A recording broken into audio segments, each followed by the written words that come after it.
Hello, it's Artie from Brown Bear Herbs. Today I wanted to talk about some herbs for the coronavirus, also just general herbal actions you can take if you get symptoms like cold or flu symptoms, because a lot of times these days, since we are going into the colder time of year, you might be having coronavirus problems, or you might be having cold or flu symptoms. I guess there's not as much flu going around, but tis the season.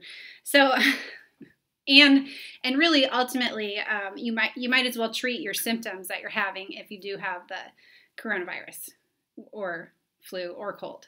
Always. Anyways, so even if you're watching this at years from now, after the pandemic has gone by, I feel like it will be very valuable for you. I use these herbs all the time for myself, my family, and my friends. So yeah. So the first cold of the year that I get as it starts to get dark outside, I love Yerba Santa for that. That in plant meditation gives the feeling of evergreen feeling. So being green all year round. So that's a good feeling.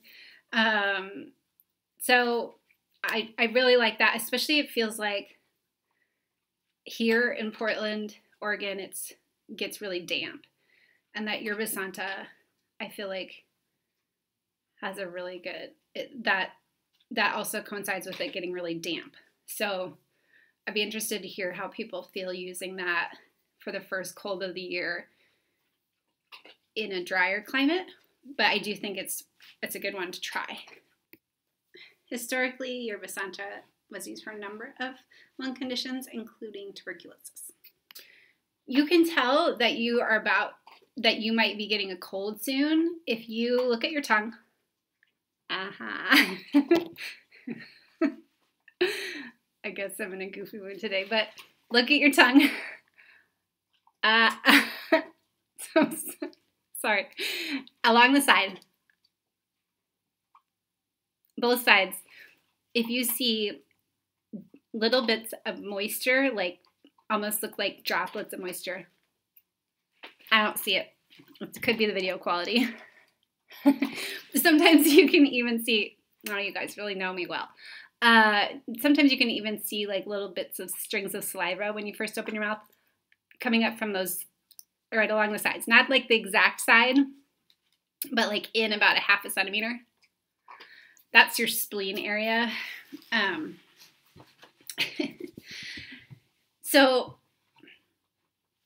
if you're getting that, that means that you could be coming down with something. So you can keep an eye on it, especially if you're around somebody. If you hang out with somebody who you find out is sick, let's say you just started hanging out, you're having a nice meal, and they're like, "Oh, BT dubs, I had a fever yesterday," or something like that. Or they are like wiping snot off their nose or something like that. We can't always control who we're hanging out with. It could be a totally involuntary thing, or like your kid, somebody that you can't avoid, don't want to avoid. Anyway, so if that happens, 2 recommendations. One is no sugar. Some studies show that spikes in your blood sugar can dampen your immune response temporarily. And I don't know where, I read about this sometime in high school or something, and I just would follow this practice of not consuming sugar if I thought there was a risk that I was going to get sick, and it seemed to work really well. So that's my recommendation. Anyway, so no sugar, and red root is my favorite early intervention thing, and you can take red root preventatively. You don't have to be sick, but it's in my general health tonic. That's a really good one if you're starting to get a cold, but it's general health tonic. So you can take it whenever you want. And it is good for like your lymphatic system, your immune system, your respiratory system, skin, and it has a lot of antioxidants, your heart. It's not going to like, I mean, if you think like not having much of a cold is kind of a miracle, then that it could do that for you. But it's not likely to perform huge miracles, but that depends what your definition of a miracle is. I know a lot of people who, customers and clients who were like, yeah, I got sick and I didn't think it would do anything, but it was only tea I had in the house, so I drink it and I got better. So I'm like, yeah, it's like such a surprise. So yeah, I love that tea. The red root is also in our Artist Dream tea. So if you have that, or if you're more into dreaming, then you could have that on hand. And if you start to get sick, just take it.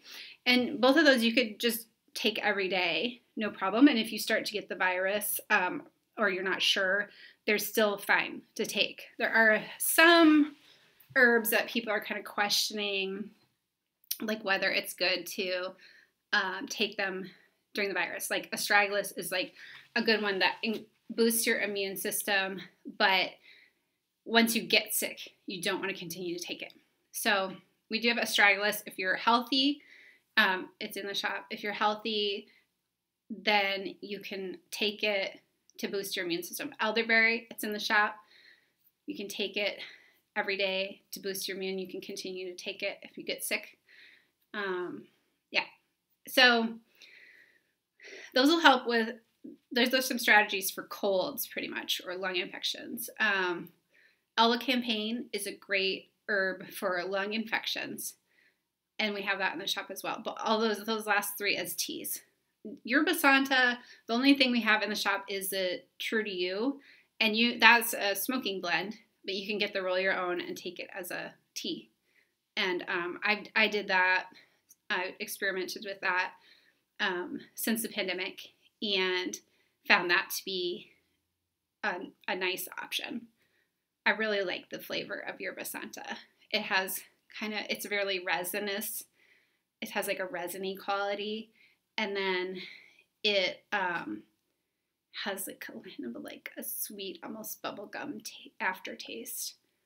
It's pleasant, but it's like intense, but yet sweet at the same time. We also have Yerba Santa in our Humanity tea. Okay, so those are some good strategies for cold and lung infections. I used to have asthma and get bronchitis every year, and I found that the elecampane really useful, grindelia also really useful. That's for deeper infections in your lung, or could be asthma related to infections in your lungs, both of those. I don't have a grindelia at the shop, but it is a coastal native. It's good to know about these less well-known lung herbs because there's a lot of herbs that are in short supply because of the pandemic. Cutie's really happy that he doesn't have to worry about things like the COVID-19. So if you get a fever, I'll tell you some good strategies. So, before that, thyme just came to mind. That's going to be really important for chest cold, coughs, really great for kids with respiratory issues, and also I'm really still, I've said it many times, but I'm really still recommending that for the COVID-19. Thyme has been used throughout history for some very serious illnesses, and I feel like not only is it a powerful heating lung herb that's really good for coughs, but it has an affinity towards life or death situations, like enabling you to manage in a life or death situation so that you can just deal with the task at hand, whether it's healing your body from a serious infection, or it's good for nightmares, dealing with a nightmare where there's a life or death situation in there, whether you're asleep or awake. And just like, I've used it a lot for nightmares, and it's in my Sweet Dreams tea. That's before herbalism, I did a lot of work with dreams, and that was my big thing before herbalism. So I spent a lot of time analyzing dreams and working with other people in that way. And nightmares do contain important content for you to work through, but oftentimes they're so scary that you are just not able to process them. And with the time, you're able to deal with, like, you're still having that nightmare content come up, but you're able to process it and deal with the situation. So it has that effect in dream time and in waking time. That warriors used to take it before going into battle.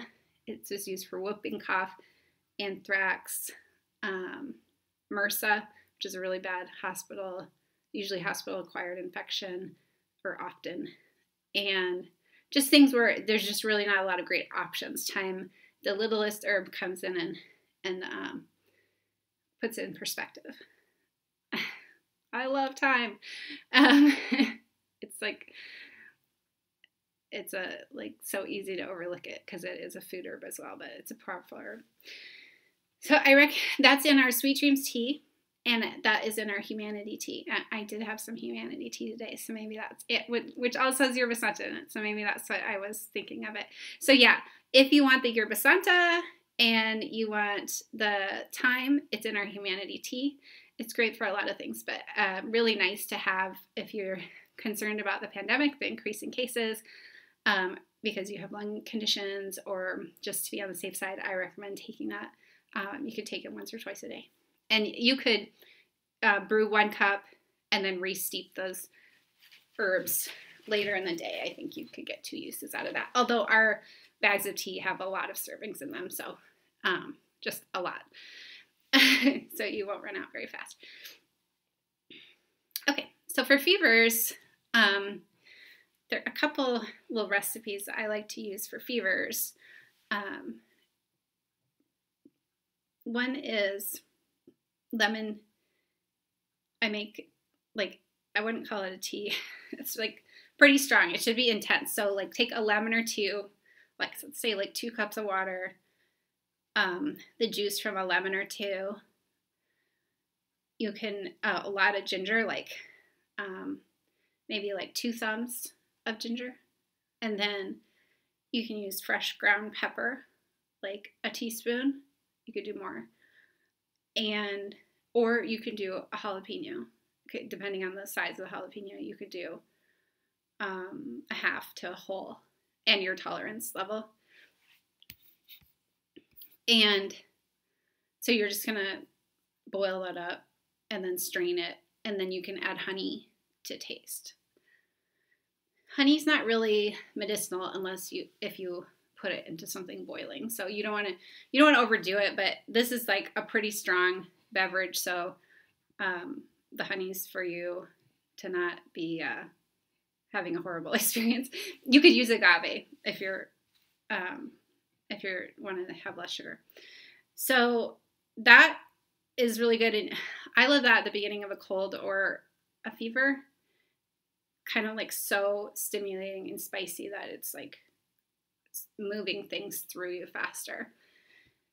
For teas, with the specific to the coronavirus, I'd recommend some combination of thyme, elderflower, or elderberry and yarrow for a fever, just to move it through. And that you could just keep repeating till you're feeling relief. That's going to help open up your lungs too. And then I like to make soup, nice frothy soup with lots of ginger, some sort of soup base, soup broth, and some soy sauce or Bragg's. And then I use rice noodles, and I'm trying to think, I did this the other day. It's good anytime when it's cold out. And you can put peas in there or something, but if you're sick, you might just want to have the broth and the noodles just to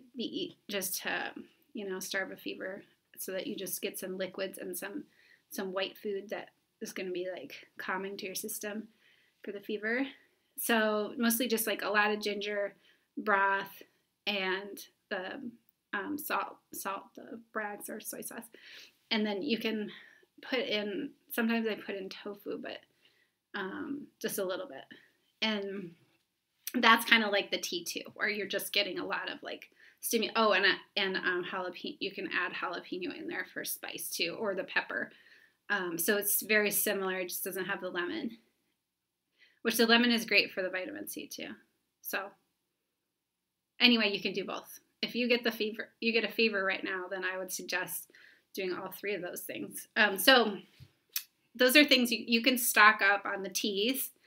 You can stock up on lemons and ginger, and you can make sure that you have some pepper, like black pepper kernels, and or you can get jalapenos. So those are things that you can have for a little bit in your cabinet or in your fridge.